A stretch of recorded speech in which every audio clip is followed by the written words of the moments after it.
அனைவருக்கும் வணக்கம். 2026ஆம் ஆண்டு நிகழ்விருக்கும் சனி பெயர்ச்சி உங்கள் வாழ்க்கையில் என்னென்ன மாற்றங்களை கொண்டு வரப்போகிறது, எந்தெந்த ராசிகளுக்கு யோகம், யாருக்கு கவனம் தேவை என்பதை இந்த வீடியோவில் விரிவாக பார்க்க போகிறோம். பதிவிற்குள் செல்லும் முன் இந்த வீடியோவை லைக் பண்ணுங்க, உங்கள் நண்பர்களுக்கும் ஷேர் பண்ணுங்க. இது போன்ற பயனுள்ள மற்றும் துல்லியமான ஆன்மீக தகவல்களுக்கு மறக்காமல் நம்ம சேனலை சப்ஸ்கிரைப் பண்ணுங்க. வாங்க வீடியோவுக்குள்ள போகலாம்.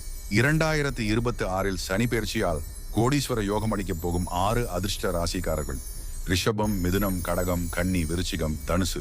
சனிக்கிழமை காகத்திற்கு தயிர் கலந்த எள் சாதம் வைத்தால் கடன் மற்றும் திருமண தடைகள் நீங்கும். தொழில் மற்றும் எடுக்கும் காரியங்களில் இருக்கும் முட்டுக்கட்டைகள் விலகி பெரும் பணவரவு உண்டாகும். சனிதோஷத்தின் வீரியம் குறைந்து முன்னோர்களின் ஆசையுடன் குடும்பத்தில் நிம்மதியும் மகிழ்ச்சியும் பெருகும். Please like, share, subscribe Tamil மன்னன் சேனல்.